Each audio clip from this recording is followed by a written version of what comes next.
pass it on. You read it, you enjoy it, you retain some of the information because there's some coming events, and then you pass it on. And for those of you who are especially ambitious, after the march, I will give you 100 of these flyers, and you can pass them on as well to other places, distribute them. So that's what I ask of you. Our next presenter is a pastor from a church not that far away from here.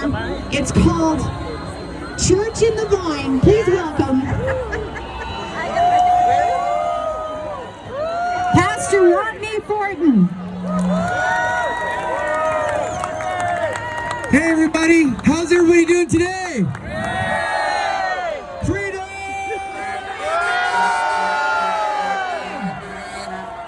I'll tell you what, I'm so excited to be here today to be part of this event. I know that this is a head turner across our nation. I believe that God has called us to be part of this. I know that this is a day of change. I believe this is a day of true transition that's coming into Canada, where we're going to begin to see life being released. That's why we're here today. We're not here to bring death. We're here to bring life. We're here to bring joy and peace over our nation, over our city, and over our province. Now, I come here today as a minister, a concerned taxpayer, a father and a grandfather, and a heralder of truth. First, I want to bless everyone who's made the effort from all walks of life who have come here today to make your voice be heard. As a Christian apostolic leader, I salute you for your commitment to children and the sanctity of family. Coming here today, I want to tell everybody that's listening to the sound of my voice that you are loved.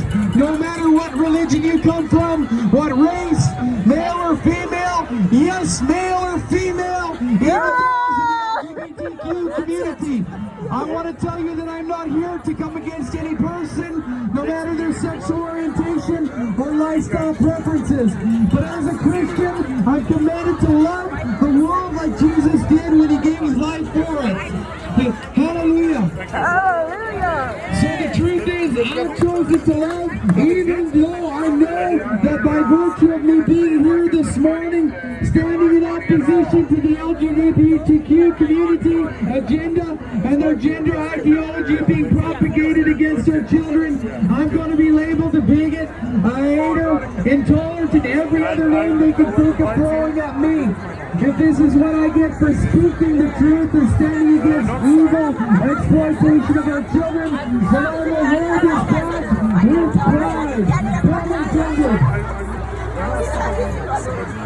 Make no mistake, we are at war with an ideological system that is intent on destroying the very fabric of our society. Let me begin by letting you know what I mean when I say ideology.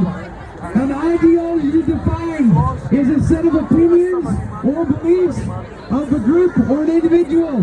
Very often ideology refers to a set of political beliefs or a set of ideas that characterize a particular culture. Make no mistake, the SOGI that is being propagated in our taxpayer-funded education systems are being pushed forward by the LGBTQ culture, who have a set of core values designed to reshape our society towards their opinions and beliefs. They do this in our schools by pushing their ideologies on our children. They do this at the expense and exclusion of the majority of society that wants to exercise the same freedoms according to the Charter of Rights and Freedoms in Canada. It has long been the case that there has been a separation of religion and state in the classroom. Ever since prayer and patriotism was removed from the schools of our nations, and the push for separation has been made evident.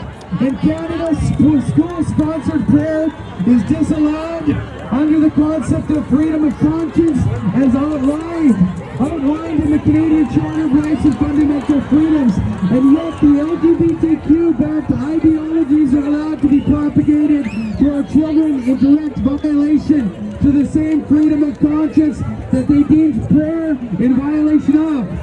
The LGBTQ-backed SOGI agenda is using our taxpayer-funded education system to push their religion on kids while simultaneously closing the doors on parental involvement in our children's education. What do I mean when I say they're pushing their religion on our children? Religion is not exclusively faith-based, but can also be defined as a pursuit or interest to which someone ascribes supreme importance. Every year, as a society, we are subjected to Pride Month, painted sidewalks, nude parades, and rainbow flags everywhere, forcing society to accept and celebrate their ideologies that they've ascribed as supremely important. This coincides with the definition of religion I mentioned a moment ago. The LGBTQ has been trying to indoctrinate society for more than 20 years in our education system into their religious beliefs that they feel of supreme importance and should be accepted by all. The truth is, much of what they want for us and for society to accept, celebrate, and propagate goes against our fundamental beliefs and values. To align with this, we would have to forsake our own deeply held faith and conviction. This is why the Charter of Rights and Freedoms makes provision for the diversity and inclusion of the freedoms of conscience and religion for us all.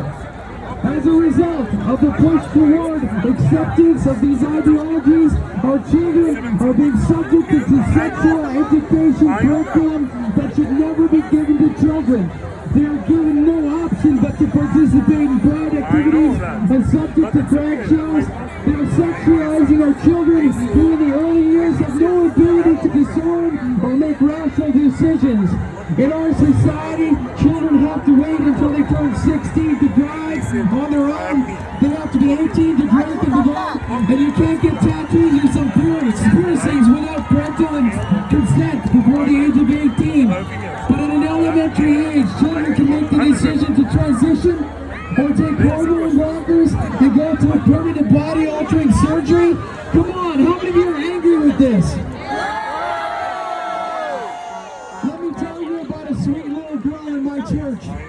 Just before COVID, when COVID began to go through, her foster mother wouldn't take the jab, and I'll tell you, here's what happened. Her daughter was taken out of her foster home. They've been in the home for 10 years or more, and during that time when this child was away from her foster mother who loved her deeply, that child was taken into a transition from a girl to a boy.